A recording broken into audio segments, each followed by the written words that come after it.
في نص الليل كريم كان قاعد في أوضته بيسمع موسيقى على النت. الجو كان حواليه هادي في الأوضة وكل حاجة كانت عادية، لحد ما ظهر له فيديو بعنوان الأغنية اللي هتموتك بعد ما تسمعها، وجنبها تحذير بيقول محظورة في كل مكان. ضحك كريم وقال هو في حد بيصدق الكلام ده؟ وحمل الفيديو على الجهاز وشغله. الموسيقى بدأت بنغمة بطيئة شبه همسة وأنين، وبعدها صوت واحدة بدأ يغني. كان صوتها هادي وخافت كأنه جاي من بعيد. كريم عجبه اللحن وبدأ يدندن معاه، وكل ثانية كان الصوت بيقرب أكتر لحد ما بقى كأنه جاي من جواه.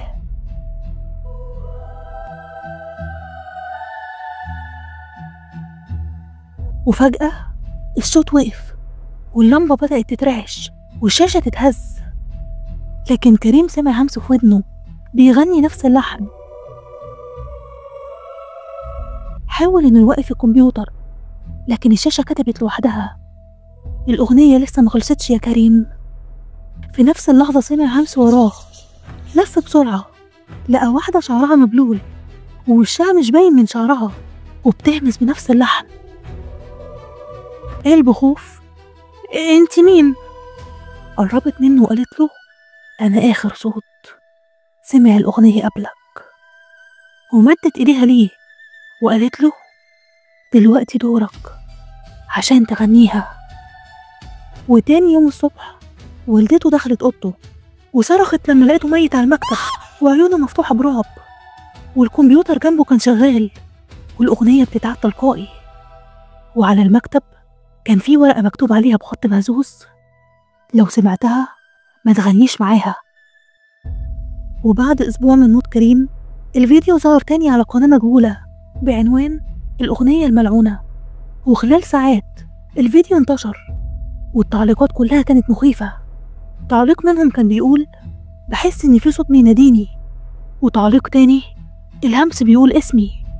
وبعد يوم الفيديو اختفى، لكن كان في واحدة بس هي اللي نزلته قبل ما يتمسح.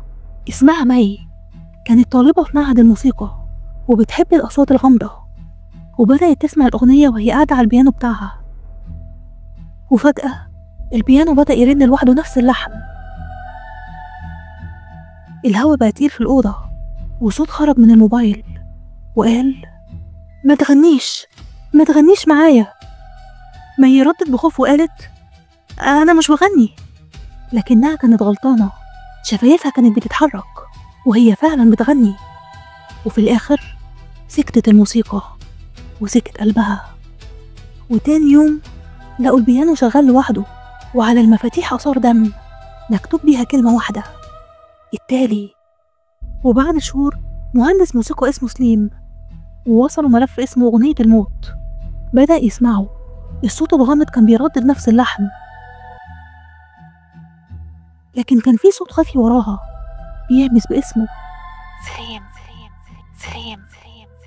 سليم وقف التسجيل وبدأ يحلل الترددات. اكتشف إن جوه الأغنية كان في تردد منخفض جدا، تردد مش مسموع لكنه بيأثر على المخ وبيسبب هلاوس.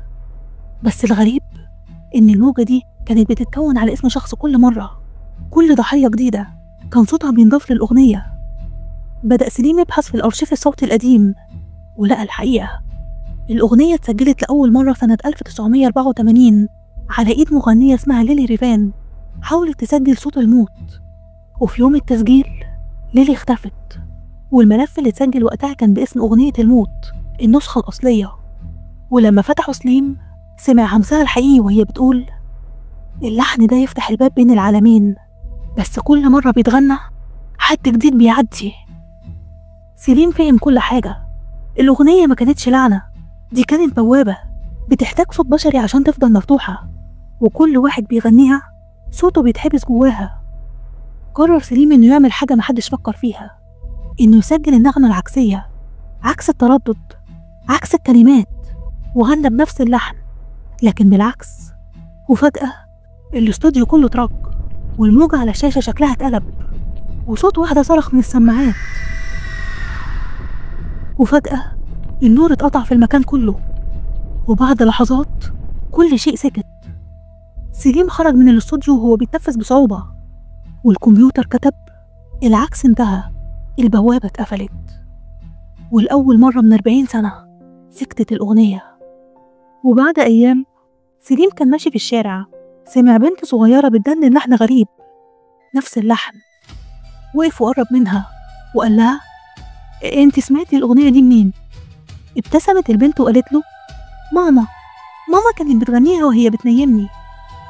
سليم اتجمد مكانه وصوته راح، لأن في ودنه بدأ يتكرر همس خافت بيقول مفيش أغنية بتموت، بس في أغاني بتستنى صوت جديد.